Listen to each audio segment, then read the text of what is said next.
Good morning. How is everybody doing? Today we are just going to do lip gloss. Just a little bit. How is everybody? No makeup day today. So if you're finding me for the first time, my name is Penny. I come here once a day for a few minutes. Today I want to top it up at 10 if I can. I'm learning how to manage time. It's not easy to have good time management skills. I'm working on it. It's very hard to manage time. Even coming to work, I've been coming to work on time, meaning I get here enough time to say good morning, say hello. I'm not rushing in and out. I'm leaving my house like not dashing out. So I'm happy about that. So today is Gratitude Wednesday. If you're finding me for the first time, on Monday we talk about goals. On Tuesday it's just kind of an open day. On Wednesday we talk about gratitude. On Thursday we talk about procrastination, like when you've been putting things aside and you've been saying, I'm going to do it, and you never do it. So we remind you to remember those things you've been putting aside. And then on Friday is a wellness day. We talk about our health. And the network is bad, but it's okay. On Sunday we talk about family matters. So today is Gratitude Wednesday, and we want to talk about friendship. That's our discussion today. And my t-shirt says, unfortunately the camera is backwards so you can't see. My t-shirt says, you don't know me. Most of us, we don't know our friends. We tell people we have friends, but we really don't know our friends. Or most of the time, we've never taken time to know who we call our friends. I want to remind people this morning that we choose friends. We don't just become friends with people. Friends at a young age, I should even say from maybe when you go to daycare. When my son Brandon started going to daycare, I remember like when he was 1, every time I went to pick him, I found him with a particular child. Every time I picked him, he was with a particular child. This network is bad. If you take your child to daycare or nursery at the child, your child is always playing with. So at a very young age, children kind of start picking who they can play with. Children try to stay away from children who snatch toys from them, children who take things away from them, children who bite. When the kids are little, you can notice all. My network is horrible. I don't know what.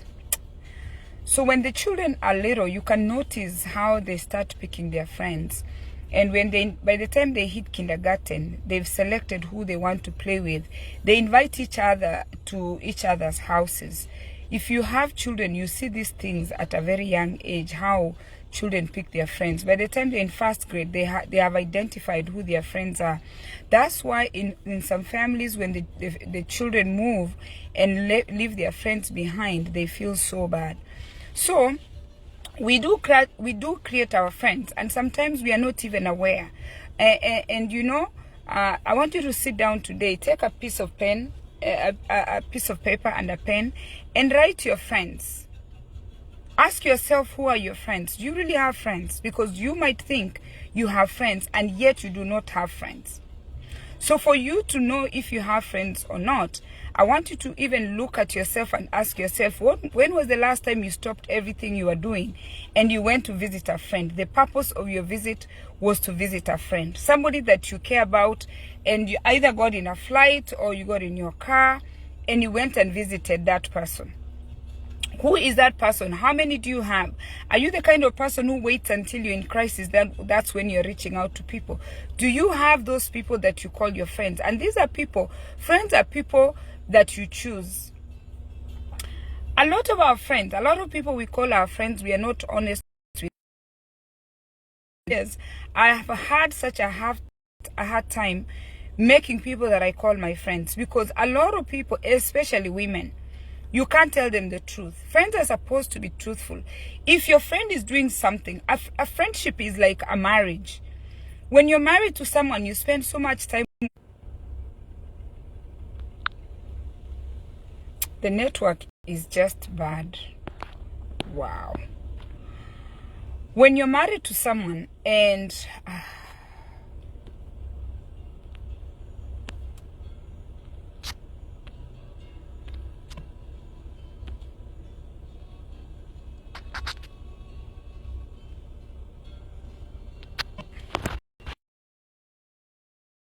I don't know why the network is just horrible. Oh God, please help us so we can talk about this friendship thing. When you're married to someone, you tell them the truth. In the process, because you're being honest, you're being authentic, you're telling this person the truth, some people end up breaking up the marriage because they cannot bear to hear the truth. Friends are like that. A lot of friends don't like to hear the truth. When they're doing something, if you redirect them, so quickly they're offended. And you know, some of the friends you've known each other from high school, some from college, some from your place of work. A lot of people don't like to hear the truth. That's why a lot of people don't have good friends. Friends are supposed to be there for one another. When was the last time you spent time to encourage your friend?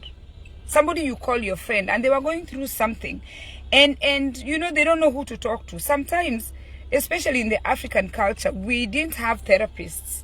We used to talk to our friends. We used to talk to our aunties. We used to talk to our uncles. When something is going on, you talk to someone that you already call your friend. Even your auntie can be your friend. Your uncle can be your friend. So when was the last time that you took time to give your friend support that you remember? And who was that friend? What did you do? Friends create time to travel together. I don't know, I believe in travel. When I talk about travel, travel for me is to remove myself from my house and my friend to remove herself or himself from the house. We go somewhere. Because you know, when you're in your house, you're cooking, you're cleaning, the dogs, everything is happening in your house. So friends are supposed to create time to go to a different place from their home to spend time together. When was the last time that you created that time with your friend? Because if you go to their house, they are busy hosting you. If they come to your house, you're busy hosting them. But good friends are supposed to create time so they can go somewhere in an isolated place where they are going to pay for services or purchase services. When was the last time you created that time with your friend? Friends respect each other's time and they treasure each other's time. So I'm here, I'm telling my friend, let's meet for lunch. I go there, I'm sitting for 1 hour, they're nowhere to be seen. 2 hours, and then later they text me and tell me, you know what, something came up. How committed are you with your friend?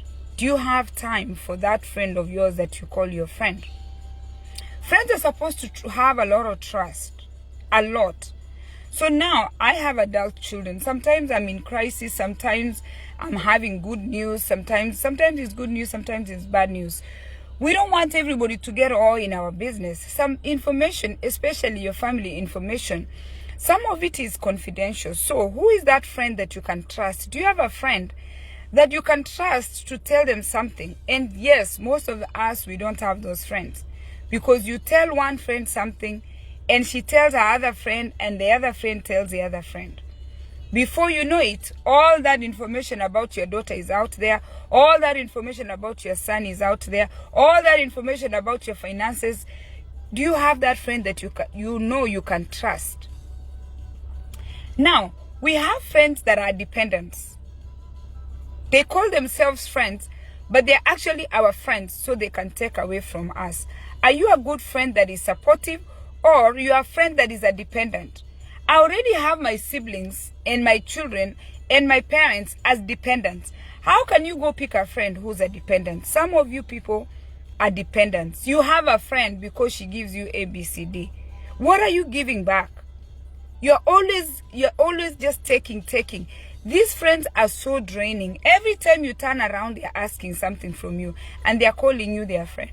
When was the last time that friend of yours you always are asking for favors from, you did something for her that you know she likes? When was the last time you saw like a nice sweater and you just bought it for her? When was the last time you just said, let's go to lunch, I pay for your bill? We want friends that are independent. We don't want friends that are like siblings. Siblings, by God's creation, can depend on you. You can have a sibling who is a dependent 100%. You don't choose your siblings. But to go and find a friend who's a dependent, it is impossible. Nobody wants friends who are dependents. We already have family members that are dependents. Every family has a dependent. There is no family, it doesn't matter what family it is. Even if you're talking about the richest families, the millionaires, their families, money is not the issue. Character is the issue. Drugs is the issue. They're not looking for money. But dependence, meaning even emotional dependency, counseling dependency. You cannot choose a friend and you want to become a dependent of your friend. I don't want friends that are depending on me. They are dependents. No. I already have a full list of 5 dependents of children. I have my husband. I have my mom. These are these are 6 people that depend on me. I don't want a friend that is a dependent. So when you're having friendship, look, what are you giving? Okay, some friends, they can't even listen. Every time you call them, it's a one-sided. Are you a good listener? And when you're a good listener, to even take time to internalize what your friend is saying before you even respond. Some friends don't listen. In fact, they become a burden to you. These are the friends that, when I read the book, Necessary Endings, these are friends that you have to remove out of your life. Because if you look at the 8 hours or 7 hours you're awake, they are probably taking 2 hours of your time because they don't listen. Anytime you redirect them, they don't listen. Yes, we are not supposed to be fixing friends. We are supposed to accept friends. But for us to grow, for us to have development, every now and then, we need to make adjustments. If you don't keep time, you need to keep time. If you're always taking away, you need to give something back. But also, it's good to accept your friends how they are. Like if some of my friends really want me to be wearing better makeup, or they want me to wear earrings that are better, some things you can't change. So be that friend who is accepting your friend as authentic as your friend comes. That's who she is. That's who he is. Just let him be. Don't try to change your friends to suit you. It's like trying to change a spouse to suit you. You can't change people. You can make a little adjustments. You can meet halfway. But don't try to fix your friends so they can be like you. Accept them how they are. And you know what? As authentic as your friend is, it's even the best way. Because you know they are comfortable. That's who they are. You trying to get them to put eyelashes. I can't put eyelashes. I don't plan to put eyelashes. So I have a friend, a younger friend who's in her 20s, that is trying to make me to put the eyelashes because she's inviting me to a 20-year-old event. And she's saying, Miss Penny, now for you to come to this event, you know, you need to put your eyelashes. I will refuse and tell her I'm 49 years old. I am not putting fake eyelashes. I can't. Why should I put glue on my eyes? Then when I go home, I can't sleep. Don't try to fix your friends. Competition. I don't understand how women, especially, even men, there's a lot of men, start competing with somebody they've called their friend for so long. You can't compete with your friend. You're not in a race with your friend. You're supposed to lift up your friend. And you know, I found some friends, and this is something I had to learn the hard way. There are some friends I would call because I'm thinking they're supposed to help me. I would call them to share an idea, a business idea. I'm like, I want to do this, I want to do this. I was thinking that I'm sharing, you know. And then they take the idea and run with it. Such friends that are in competition with you, keep an eye on them. The product you told them, by the time you call them, they are telling you they have the product. Now, some of them are so funny. They want you to market the product. Oh, now I finally go. Remember those things we were saying? Or how we were saying we wanted to start a fruit company? Actually, I went with it. What do you think? Can you help me let people know that now I'm selling fruits? Competition. Don't compete with your friend. If anything, you need to uplift your friend. Copying and trying to be like your friend, everything they come up with, you want. You know some good friends, when you see a nice outfit, you buy one for you, you buy one for them. But when you start getting jealous and competitive with your friend, that is not a good friend anymore. So some friends come and go. So finally, You need friends that are younger than you, in their 20s. Make even kids. There are kids who are your friend. They know Auntie Penny is my friend. Kids, little kids.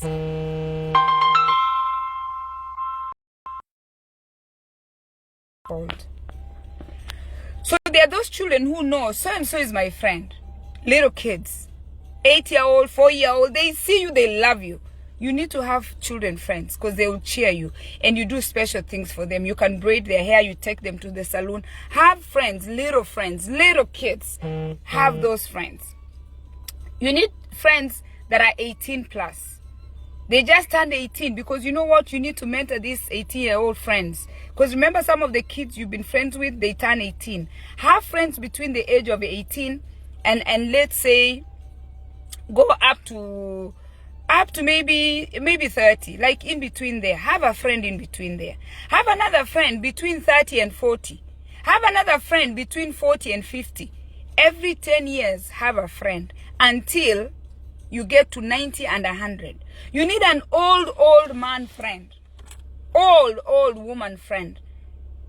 Like somebody is supposed to be my mom's friend. My mom is 85. My mom needs her friend that is young. My mom needs a friend that is a teenager, can just go there and sit with grandma and talk with grandma. All ages, every 10, have a friend there and itemize them. Write down. Between 0 and 5, so-and-so is my friend. Do that. That's the homework I have for you. Go write down your friends every 10 years. Who's your friend and fill in those blanks. 50 to 60 is this one. 60 to 70 is this one. Go up to 100. And then make time for all those friends. Always remember, we choose friends. We don't choose friends to be like our siblings. We choose friends who can support us when we're in crisis. May the Lord God bless you. Thank you for watching. Please like my page and share this video. You have to invest in your friends. Don't wait until something has happened.